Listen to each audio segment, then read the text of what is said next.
Então agora a gente vai começar a parte harmônica. E aí eu vou explicar para vocês agora para que serve e quando a gente usa isso aí, tá bom? Então, o que é a análise harmônica? Vai ser uma técnica, né, para determinar a resposta de estado estacionário. Lembrando que o meu sistema ele oscila e depois ele tem um comportamento permanente, né, regime permanente ou estacionário. Só que como eu estou agora injetando um sinal que continua no sistema, ele vai ter uma resposta transitória no primeiro momento, mas depois ele continua respondendo. E essa resposta aqui que eu quero saber como é que ela vai ficar, tá? Então eu quero saber como é que essa estrutura vai se comportar para minhas cargas harmônicas, né? Minhas cargas senoidais, tá? E eu quero saber quais são essas frequências que ela vai ter essas respostas, tá? Então é super importante para o meu sistema. Então, o que é que vai ser a entrada aqui para o meu sistema dinâmico? Então eu vou ter carregamentos harmônicos, tá? Então pode ser força, pressão, um deslocamento, tá? E aí, claro, eu vou ter que colocar a amplitude, né? A magnitude dele e a frequência. Tá? Então eu posso jogar aqui que na verdade vai ser um A seno de ômega t na entrada do meu sistema. Esse A vai ser exatamente a força, né? A magnitude da força que vai estar oscilando. Se for, por exemplo, uma onda do mar, vai ter uma carga aqui, né? Chegou gente aí, deixa eu só ver quem é. Então eu vou precisar, né, saber esses picos aqui, né? Como é que é o comportamento quando entrar no meu sistema? Se ele vai amplificar, se ele vai reduzir. Então eu preciso saber como esse cara vai se comportar, tá? Então eu posso ter vários carregamentos na minha análise, tá? Então eu posso, as forças de deslocamento posso estar em fase e fora de fase, lembrando que quando eu injeto esse sinal aqui no meu sistema dinâmico, ele vai ter uma outra amplitude, porém a resposta, né, ao formato da onda é o mesmo, só que com a mesma frequência, só que com uma defasagem, né, um ângulo fora de fase. E aí eu preciso saber de quanto é essa defasagem, tá? Então eu posso aplicar cargas de força, né, indicando, né, posso ter uma carga aqui defasada dessa outra aqui, tá? Por exemplo, de 30 graus, tá? Posso ter essa defasagem aqui e posso aplicar essa defasagem, tá? E na saída, né, eu vou ter esses deslocamentos harmônicos para cada grau de liberdade que eu vou ter. Então, se eu tenho múltiplos graus de liberdade, eu vou ter vários deslocamentos harmônicos, tá? E aí eles podem estar fora de fase. Vai depender exatamente da frequência que eu estou injetando lá no meu sistema, da massa, enfim. Tá? Então eles podem estar defasados, tá? Então vamos lá. E aí para que serve, né? Então aqui eu coloquei alguns exemplos, né? Que é muito usado também, para de rotor de turbina, uma estrutura, tá? Um suporte, como eu tinha falado lá, o suporte lá de pneu, tá? Então eu tenho uma carga aqui, eu preciso saber como esse cara aqui vai se comportar, né? Com um sinal senoidal, tá? Então eu posso usar em várias situações, né? Motores, tudo que está acoplado a um motor, né? O motor ele tem um sinal característico, né? Então eu posso simplificar isso como uma carga senoidal e ver como bombas, motores, turbinas, turbomáquinas, eles vão se comportar, tá? Aqui tem um negócio bem interessante que tem a ver com a parte de fluidoestrutura, que é o desprendimento de vórtices, né? Então o pessoal lá de plataforma de petróleo, por exemplo, né? Que está o mar, e o fato da água estar passando aqui, eu posso ter desprendimento de vórtices e isso aqui criar um comportamento dinâmico na estrutura. Então o pessoal estuda exatamente essa questão aqui, porque dá problema, por exemplo, numa plataforma de petróleo, tá? Essas são algumas aplicações, tá? E aí, para que fazer essa análise, né? Para que eu quero fazer essa análise harmônica se eu posso fazer direto uma análise transiente, né? Então, primeiro eu preciso me certificar, né, que o meu projeto, né, seja do meu rotor, do meu suporte, ele vai suportar cargas, tá, em diferentes frequências. Como eu falei para vocês, eu posso ter um inversor de frequência que ele vai de 0 a 300 Hz, né? Ele vai modulando aqui. E aí eu preciso saber quando ele, nessas frequências, se vai atingir alguma frequência natural da minha estrutura, tá? Porque aí eu preciso resolver isso. É aquela história que eu contei semana passada do moto redutor, né? Ele tem um suporte aqui, aqui é o motor e aqui é a saída dele, que ia lá para minha carga. E esse cara, ele girava 300 RPM e aí queriam aumentar a produção aqui de papel, então alteraram isso aqui para 700 RPM. E aí esse cara, com um período menor do que o previsto para manutenção, estava tendo problemas, né, exatamente estruturais.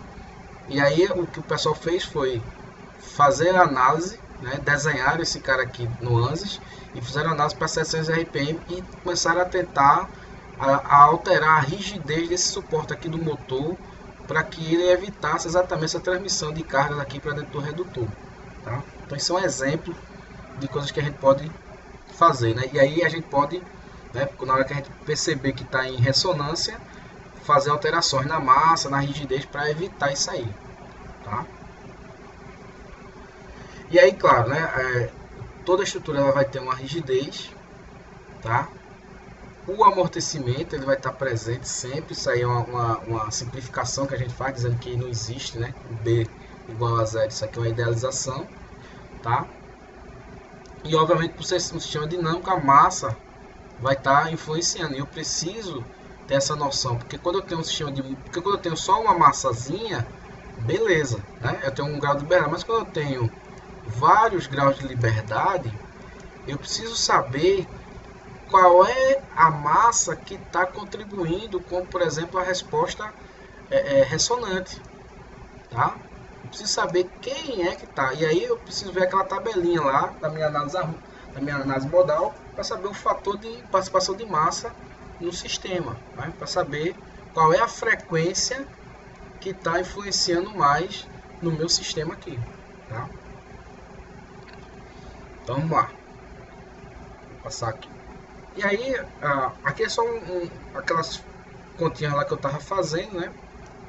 Mostrando aqui para vocês. Se vocês observarem, é aquele mesmo, é bem uma exponencialzinha, utilizando óleo, tá? É só a datação que eu peguei da ANSYS, tá? Isso aqui. Mas basicamente é aquilo que eu estava falando lá para vocês, né? E resolvendo, obviamente, minha equação. Como agora eu estou trabalhando com um sistema de múltiplos graus de liberdade, obviamente eu vou ter a matriz de massa, a matriz de dump e a matriz de rigidez da estrutura, tá? Então vou fazer a montagem desses caras aqui, tá bom? Dentro do ANSYS ele separa, né? Porque a simulação transita ela é muito pesada. E aí o que acontece? Ele tem dois métodos de resolver, tá? E aí você pode optar em fazer a solução full, que seria a solução exata, ou usar esse método aqui que ele faz uma solução aproximada, tá? Então tem vários exemplos que o cara fica usando um e outro, tá? Então vale a pena, se você tiver como no começo da aula, né, tem um pessoal com problema porque a máquina estava travando, então você pode começar com ele, que é aproximado, só que ele tem algumas limitações, tá? Então ele não vai suportar deslocamento harmônico diferente de zero. Tá? Então tem algumas coisas que ele é mais simples, mas pode ser, você pode usar ele no primeiro momento e depois você faz a solução exata, tá? E aí, claro, na computação, né, tudo que é melhor vai ser mais lento, depende da tua máquina, tá bom? Então só para vocês entenderem que existem esses dois métodos de solução que você pode optar lá no. E aí, como o carregamento ele vai ter esse formato aqui, tá? E aí o que acontece? A resposta do sistema vai ser sempre, tá?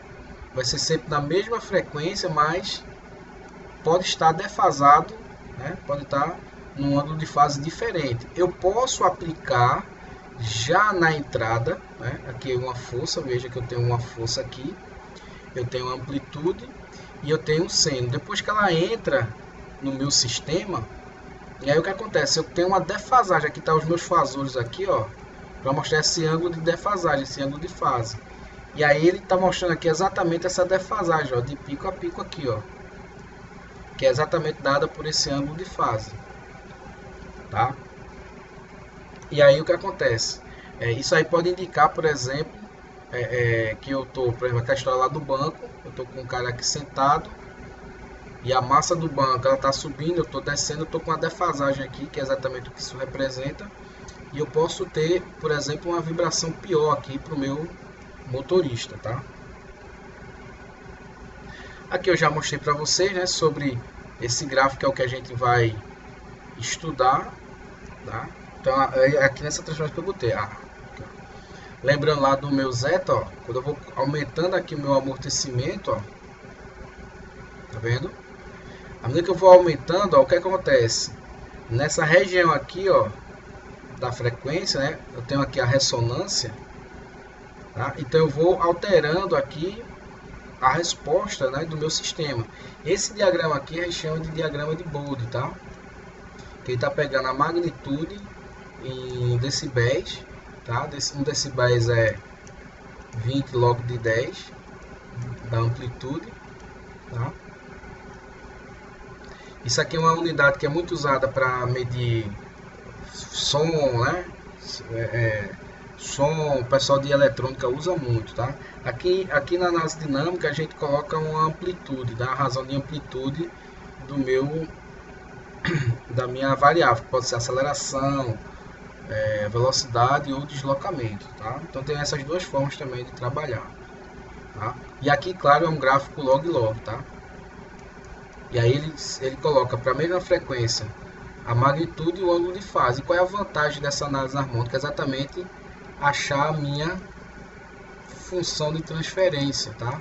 Minha análise harmônica, onde eu vou colocar um seno aqui, vai sair um seno diferente, tá? Esse cara aqui vai ter uma amplitude A, aqui vai ter uma amplitude B, mas todos os dois vão ter a mesma frequência, tá?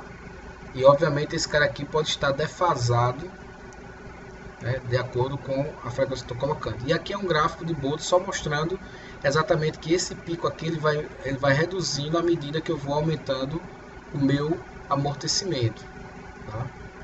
E aqui é o ângulo de fase. Quando ele está na ressonância, ele tem aqui, que ele varia de 0 a 180, tá? Então aqui em 90 graus eu tenho a mudança, né, de comportamento. Outra coisa também desse gráfico que vale a pena lembrar, aqui eu tenho as faixas de altas frequências, tá? Desculpa, tô ficando doido aqui. Esse de baixas frequências, tá? E aqui a faixa de altas frequências. E aí o que é que acontece? A gente observa que nas baixas frequências, né, dependendo, à medida que eu vou me aproximando do meu ômega n, né, da minha frequência natural, eu tendo a ter um pico, só que após passar por ele eu tenho um decaimento abrupto também do meu sinal, tá? Então isso me lembra meu pai era caminhoneiro, né? Acho que quem andou numa Mercedes ali dos anos 80, 70, né? Esses caminhões aqui, não sei se vocês lembram, quando a gente apertava um botão lá para desligar o motor, né? Ele já vibrava muito, né? E aí tinha uma hora que quando ele estava quase parando, era exatamente quando ele estava diminuindo aqui a frequência, ele passava por essa ressonância aqui e depois desligava o caminhão. Então eu, quando era criança, eu percebia que esse painel ele dava uma flutuação gigantesca no painel, né? Então era exatamente ele entrando aqui nessa fase de ressonância. Veja que ele entrava, mas não ficava ali por muito tempo, porque senão ia desmanchar o caminhão em dois pedaços, tá? Pois bem, eu vou parar aqui o vídeo porque para não ficar muito grande e vou começar a atividade aqui 33 para vocês, tá? Para a gente ver como é que faz uma análise harmônica.